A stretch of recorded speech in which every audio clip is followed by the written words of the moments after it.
Jodohku bukan perjaka. Chapter 60. Lelaki normal. Setelah menutup pintu kamarku, aku menghela napas lega karena aku baru saja melewati masa tersulit menahan nafsu setelah statusku menjadi duda.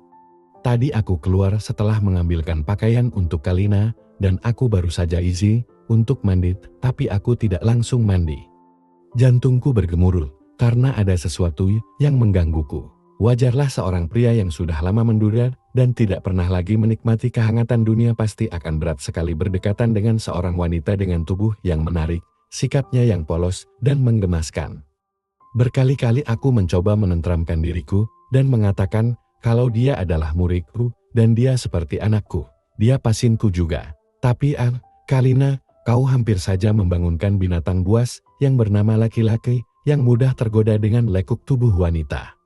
Meski sebelumnya aku tidak pernah seperti ini juga, aku memilih kabur dulu sekarang. Ini kulakukan karena aku tidak ingin sampai aku melakukan sesuatu yang tidak bisa aku pertanggungjawabkan padanya. Tidak dengan statusku yang sekarang, dan aku tidak mau mengulangi kesalahan fatal. Bagiku kegagalan pernikahanku adalah alasan yang tepat untuk menghindarinya. Aku tidak mau dengan kegagalan kedua, ketiga dan yang selanjutnya. Dan, kalau tegak-tegaan, sebenarnya aku ingin menyuruhnya pulang tadi selepas mengobatinya, karena aku beneran takut tidak kuat. Cuma mengingat tentang ketakutannya naik kendaraan umum dan dia juga takut pulang, aku mencoba berdamai dengan diriku sendiri dan mengontrol keinginanku ini. Toh dia seperti ini juga karena kesalahanku yang meninggalkannya tadi sendirian di sana. Lebih baik aku menenangkan diriku dan mandi, karena membayangkan lekuk tubuhnya. Bagian yang seharusnya cuman aktif di pagi hari kini, dia juga sudah bangun. Air dingin membuatku sedikit lebih lega dan fresh. Aku cukup lama tadi di kamar mandi sekitar setengah jam untuk membersihkan diriku dan membuat pikiranku lebih tenang.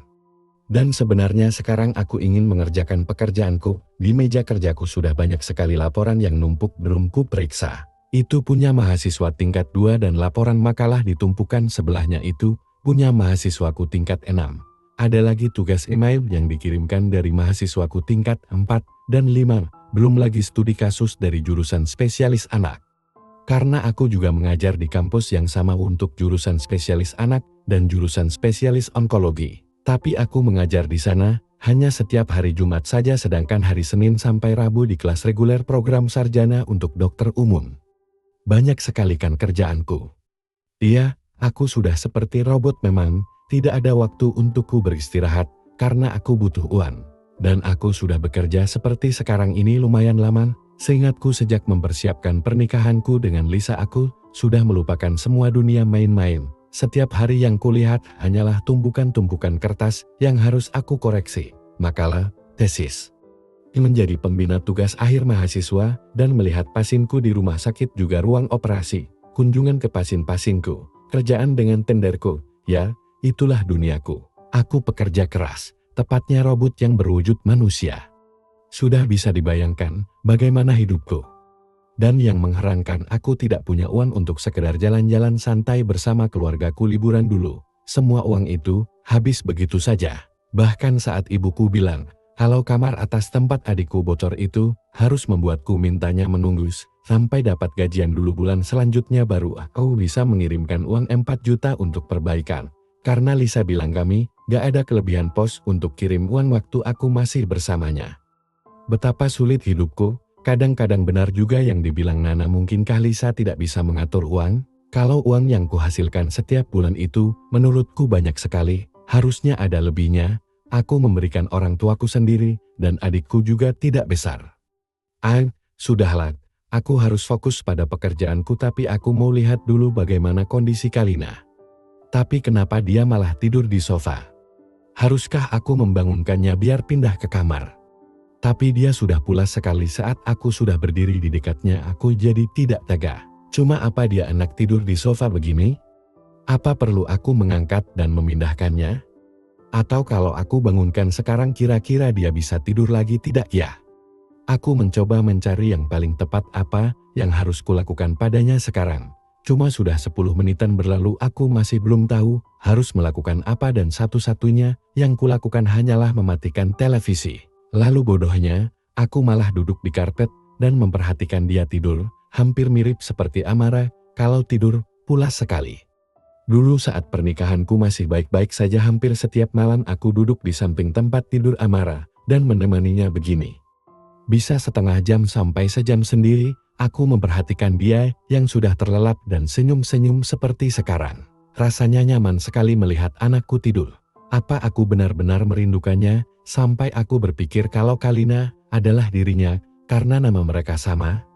Sudahlah, sebaiknya aku mengangkat dan memindahkannya saja. Jangan, lepaskan aku.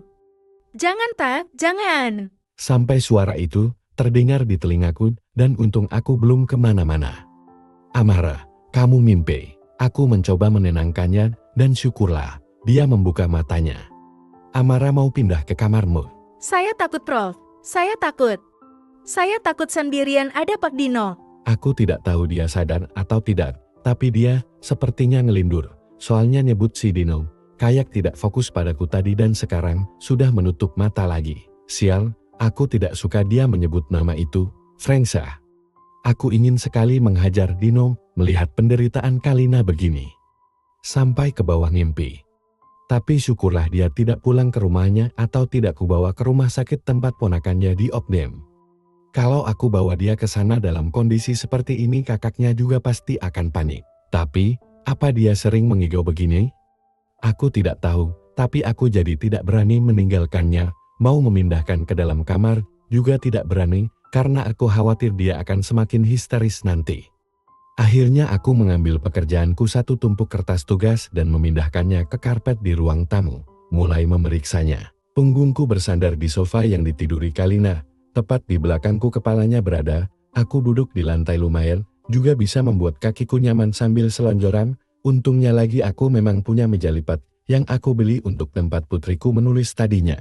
Dia suka menggambar dan melakukannya sambil nonton TV. Jadi meja lipat ini punya dia dan sayangnya tidak pernah dia gunakan selama dia tinggal bersama denganku, sudah keburu kakinya patah. Dan sekarang meja ini yang kugunakan sebagai alas untuk mengecek satu persatu pekerjaan mahasiswaku. Tolong. Sejam berlalu dari ngigau yang pertama, sekarang kembali dia mengigau, cuman sekarang matanya berair. Badannya agak panas, dia demam. Amara, tenang, kamu nggak apa-apa, kamu sama saya sekarang, sudah tidak ada yang mengganggumu lagi, tidurlah. Jangan Pak, jangan. Kayaknya yang dilakukan Dino memang membuatnya stres sampai terbawa mimpi begini. Kupikir tadi aku mengajaknya mengobrol dan dia juga sudah bisa bercanda, itu artinya dia sudah lupa dengan masalah ini dan tidak akan berefek seperti sekarang. Ternyata aku salah. Dampaknya sangat besar sekali. Sampai demam dan aku terpaksa mengompresnya juga. Ampun, lepasin Pak, jangan Pak, saya jijik. Lagi-lagi aku berusaha menepuk-nepuknya setiap kali dia mengigau. Dan ini bukan cuma 2 atau 3 kali, hampir sepanjang malam setiap sejam sekali pasti Kalina mengigau. Kadang dia menendang-nendang, kadang tangannya seperti mempertahankan melindungi tubuhnya, disilangkan di dadanya, dan matanya ikut juga menangis. Dan membuatku tidak bisa tidur. Bang Sam, tolong Bang, Sampai akhirnya kerjaanku selesai, juga baik itu, mengoreksi makalah maupun mengoreksi tugas di email, dan mengoreksi kuis di jam 1 malam. Dia masih mengigau. Saat ini, memanggil-manggil abangnya. Bang Sam, aku takut. Dia kayaknya berpikir kalau aku abangnya itu. Makanya dia mencoba menarik tanganku untuk memeluknya. Bang Sam, aku mau tidur sama Bang Sam. Kupikir hubungannya dengan abangnya memang tidak terlalu baik, tapi aku salah. Dia sangat menyayangi Sam dan sekarang dia kayak mimpi minta tidur ditemani. Dia juga tak mau melepaskan tanganku, seakan-akan aku harus memeluknya. Tapi aku memeluknya begini dia tidak mengigau lagi, dan ini sudah sejam. Sekarang sudah jam 2, cuma rasanya pegal saja aku duduk di lantai dan satu tanganku memeluk tubuhnya yang tiduran di atas sofa. Bentukan tulangku juga kayaknya tidak akan membuatku nyaman besok pagi kalau miring begini, lagian aku juga butuh tidur. Apa mungkin kalau aku memangkunya dia bisa tidur pulas? Muncul sebuah ide sampai aku menarik satu sandaran kaki yang berupa sofa bulat kecil sebagai alas untuk kakiku sehingga aku bisa lonjoran. Lalu aku mengangkat bantal yang menjadi alas kepalanya Kalina dan memindahkannya di pangkuanku. Segini, banyak yang kulakukan, tapi tidak mengganggu tidurnya. Dia masih sangat pulas sekali meski beberapa kali dia seperti mengigau juga.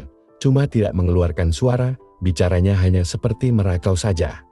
Aku mencoba mengelus-ngelus tangannya saat Kalina tidur menyamping mengarah ke perutku. Aku juga mencoba mengelus rambutnya, membuatnya tenang. Sampai akhirnya aku juga ikutan terlelap. Dan aku baru menyadari kalau aku ketiduran saat aku merasa seseorang seperti tidak nyaman kepalanya di pangkuanku. Lagi pula sorot sinar matahari dari balkon yang tidak kututup membuatku juga agak sedikit terganggu. Aku membuka mataku dan ini memang sudah pagi. Aku kesiangan. Jam berapa ini? Kalina juga kayaknya sudah bangun, cuma dia tidak berani bangun dari posisinya yang sekarang kah. Makanya aku menegurnya saja. Amara, kau sudah bangun.